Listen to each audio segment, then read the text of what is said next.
Hello everybody, welcome to Everest Coaching Institute. Today we will discuss class 12th economics. Chapter name is Features, Problems and Policies of Agriculture. ये जो बेटा हमारी series चल रही है हम उसी को आगे कंटिन्यू करेंगे, तो चलो शुरू करते हैं।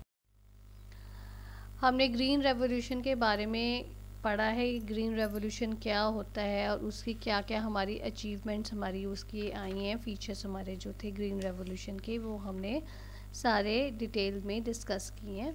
तो अब हम डिस्कस करेंगे what are the various limitations of green revolution. Green revolution की लिमिटेशंस क्या क्या हैं। सो limitations are limited crops, uneven spread, limited farming population, loss of soil fertility, decline in water table, and it requires expensive investment which promotes inequality between farmers. बेटा ये सारे हम detail में discuss करेंगे। ये जो लास्ट पॉइंट है, it requires expensive investment which promotes inequality between farmers, ये मैं आपको यहीं पे बता रही हूँ। बेसिकली ग्रीन रेवोल्यूशन में जो हमने HYV टेक्नोलॉजी यूज़ की है उसमें हमारी इन्वेस्टमेंट ज़्यादा लगती है। तो आपके रिच फार्मर्स है, those farmers who are having money, they can easily afford those that technology, but the small and marginal farmers who are not having sufficient money with them to buy the equipments accordingly, so they are not ready to accept HYV technology. So ये एक limitation है green revolution की HY technology में, जो हमारे expenditure के कारण small and marginal farmers सारे के सारे उसको यूज़ नहीं कर पाते हैं। ठीक है, तो चलो अब सारे बाकी पॉइंट्स को डिटेल में डिस्कस करते हैं। First comes limited crops.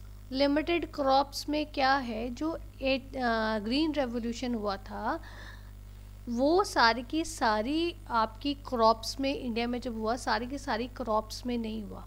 Basically हमारी जो एग्रीकल्चरल प्रोडक्शन है, प्रोडक्टिविटी हमारी बढ़ी है, वो हमारी वीट और राइस की हुई है।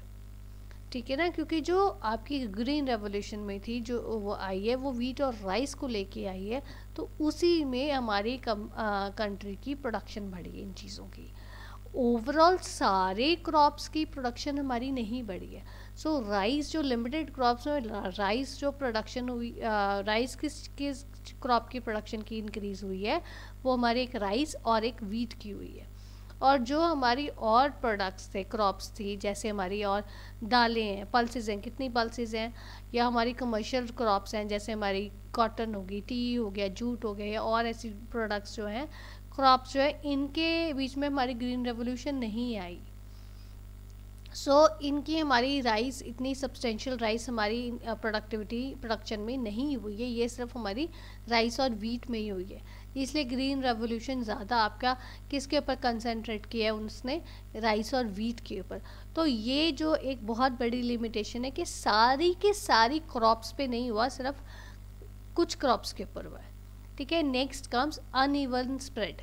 अनइवन स्प्रेड में का मतलब ये आ जाता है इसमें कि ग्रीन रेवोल्यूशन जो है इंडिया में जब शुरू हुआ तो वो एक तो आपको पता चल गया सारी क्रॉप्स पे नहीं हुआ, secondly across the country evenly नहीं हुआ, कुछ पार्ट्स में रेडिली आपका यूज़ होने लग गया और कुछ में नहीं हुआ।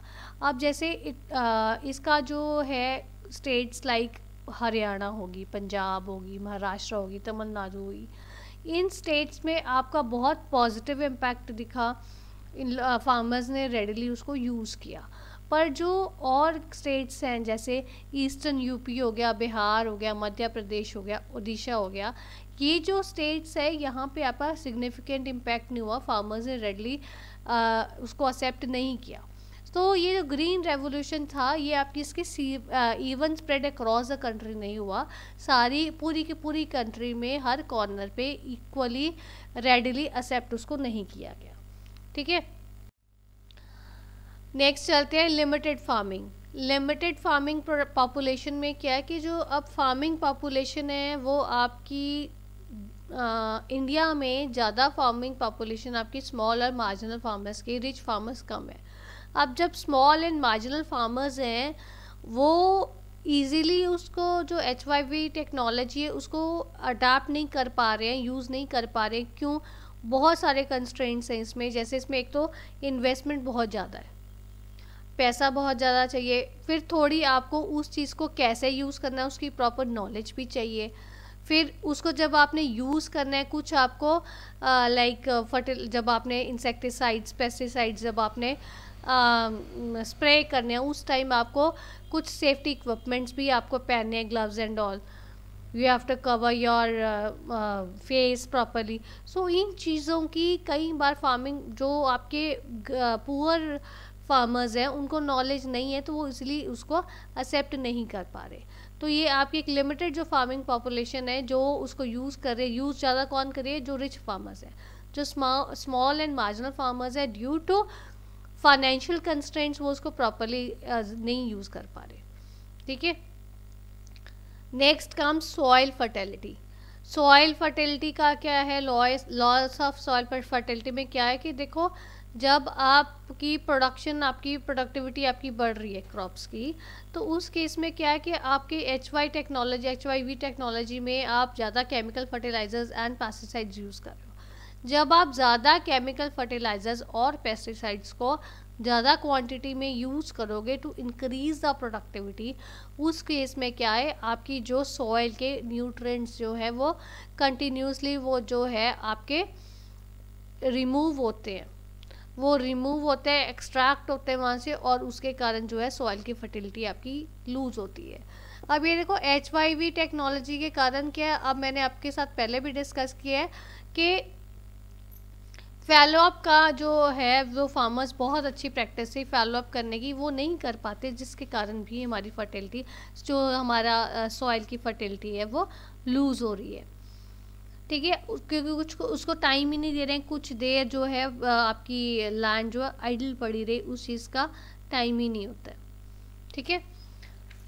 So next comes decline in water table. Decline in water table में क्या है, जब आप जो आपके न्यू HYV टेक्नोलॉजी है उसके कारण क्या है, आपका इरिगेशन, हमारा इंडिया में इतना प्रॉपर नेटवर्क, हमारा प्रॉपर इरिगेशन नहीं हुआ, ज़्यादा डिपेंड किसके ऊपर होना पड़ता है हमें? रेनफॉल के ऊपर। बट इवन दो फिर भी काफ़ी एरिया अभी परमानेंट जो है इरिगेशन सिस्टम वहाँ पे हो गया है। तो वो जो परमानेंट इरिगेशन सिस्टम हुआ उसके बीच में क्या है कि ट्यूबवेल इरिगेशन करते हैं, ट्यूबवेल से इरिगेट करते हैं अपनी फील्ड्स को फार्मर्स। ट्यूबवेल बेसिकली क्या है? ट्यूबवेल आपका ग्राउंड वाटर से आता है, ठीक है ना, ग्राउंड वाटर आपका वो ट्यूबवेल में आता है। तो कंटिन्यूस जब यूज़ हो रहा है ग्राउंड वाटर का कि इरिगेट कर रहे हो आप फील्ड्स का इरिगेशन के लिए, जो आपके ट्यूबवेल से यूज़ हो रहा है, ग्राउंड वाटर कंटिन्यूसली यूज़ हो रहा है, उसके कारण क्या हो रहा है कि जो वाटर टेबल का जो लेवल है वो कम होता जा रहा है। ठीक है, डिक्लाइन हो रहा है वाटर टेबल में। सो ये आपकी सारी लिमिटेशंस हैं जो है हमारी ग्रीन रेवोल्यूशन की। अब बारी आती है, ये बहुत इंपॉर्टेंट टॉपिक है कि क्या इंडिया को एक और ग्रीन रेवोल्यूशन चाहिए? येस और no? You think over yourself and then you tell. आप लोगों ने पूरा चैप्टर डिस्कस किया है, आपने सुना है, आपको पता होना चाहिए, आपने उससे आपने क्या जज करते हो कि क्या ग्रीन रेवोल्यूशन होना चाहिए या नहीं। चलो, आपको मैं ये जो क्वेश्चन है होमवर्क के लिए देती हूँ। आप इस क्वेश्चन को, इसका जो आंसर है येस और no, whatever is the answer, कि उसको आप इसमें कमेंट बॉक्स में मैसेज करके दीजिए। तो ये जो है आपने ये बताना है, अगर ग्रीन रेवोल्यूशन और होना चाहिए, इंडिया को ज़रूरत है, तो येस आंसर आएगा, अगर नहीं है तो नो आंसर आएगा। ठीक है बेटा, आपने ये आंसर बताना है। हाँ, तो चलो मैं अब आपको फिर भी ये आपने आंसर बताना है, इस मतलब आगे डिस्कशन को सुनने से पहले आपने आंसर देना है। अब मैं आपको आगे इसको बताती हूँ क्या इंडिया को ज़रूरत है या नहीं है। सो बेसिकली इंडिया को ज़रूरत है या नहीं है, answer is strongly yes. India को ज़रूरत है ग्रीन रेवोल्यूशन की, उसके क्योंकि फेवर में बहुत सारे पॉइंट्स हैं। वो क्यों है? एक तो मैंने आपको पहले ही बताया कि इंडिया में जो आपकी ग्रीन रेवोल्यूशन से प्रोडक्टिविटी आपकी सिर्फ राइस और वीट की बढ़ी है, और जो क्रॉप्स हैं जैसे आपकी जूट, कॉटन या टी और जो जितनी पल्सेस हैं उनके बीच में ग्रीन रेवोल्यूशन की कोई उसमें स्पॉट आई नहीं है प्रोडक्टिविटी में। सो ग्रीन रेवोल्यूशन हमें चाहिए इन क्रॉप्स को रिलेटेड, ठीक है। अब है इसके, चलो इसके मैं आपके पॉइंट्स डिस्कस करती हूँ। पॉइंट्स क्या हैं? जो प्रोडक्टिविटी स्टैंडर्ड इंडिया का है as compare to the other nations, world के जितने नेशंस हैं उसके कंपैरिजन में इंडिया की जो प्रोडक्टिविटी है वो कंपैरेटिवली लो है। सो जब वो कंपैरेटिवली लो है तो देयर इज़ अ नीड कि और ग्रीन रेवोल्यूशन आए ताकि हम और इंक्रीज कर सकें। देन जो food grain stock in India है में जो फ्रूट ग्रेन स्टॉक है वो सर्टेनिटी के पॉइंट पे है, क्योंकि कुछ ना कुछ हो जाता है। इतनी हमारे इकोनॉमी में जो है इतना फार्मर्स के पास इतने रिच वो नहीं है, ज़्यादा स्मॉल एंड मार्जिनल फार्मर्स हैं, तो वो उसको अडेप्ट नहीं कर पा रहे। तो एग्रेरियन रिफॉर्म्स की ज़रूरत है और एक ग्रीन रेवोल्यूशन की ज़रूरत है।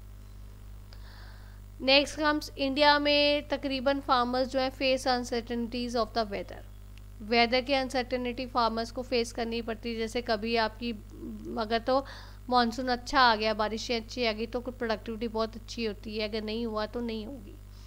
सो समटाइम्स अगर फ्लड आ गया या ड्रॉट आ गया, कुछ ऐसा हो गया तो उसके कारण आपकी जो है फार्मर्स की जो क्रॉप है, क्रॉप्स की प्रोडक्टिविटी के ऊपर बहुत ज़्यादा असर होता है।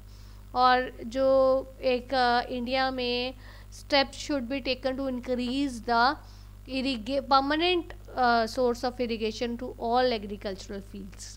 So उसके लिए we need another green revolution. Next है, farmers are continued to be exposed to the uncertainties of the market. Market के uncertainties के लिए जो है आपके फार्मर्स बहुत ज़्यादा उसमें एक्सपोज हैं। उसके कारण क्या है कि फार्मर्स को जहाँ से वो अनऑर्गेनाइज सेक्टर से वो लोन्स लेते हैं, उनको वो जो उनको मनी लेंडर्स हैं, they compel them to focus on unprofitable subsistence farming, कि उनको वही करना पड़ता है। वो बेचारे मार्केट में सेल नहीं कर पाते। अगर वो मार्केट में सेल कर, क्योंकि उनको इंटरेस्ट पे बहुत ज़्यादा लोन पे उनको मिलता है, रेट ऑफ इंटरेस्ट बहुत ज़्यादा लोन पे मिलता है, जिसके कारण क्या है कि it was feasible for them to go for subsistence farming rather than for commercial farming. क्योंकि अगर कमर्शियल फार्मिंग के लिए वो सोच ही नहीं पाते, उनका लोन ही इतना ज़्यादा हो जाता है, वीकेस्ट सर्कल ऑफ पॉवर्टी में वो घूमते रहते हैं। So India should take steps to increase more credit facilities to the farmers. Then comes loan waivers are becoming a recurring feature. Loan waiving इसमें बहुत ज़्यादा आ रहा है, तो उसके कारण भी हमारी प्रोडक्टिविटी के ऊपर असर पड़ रहा है।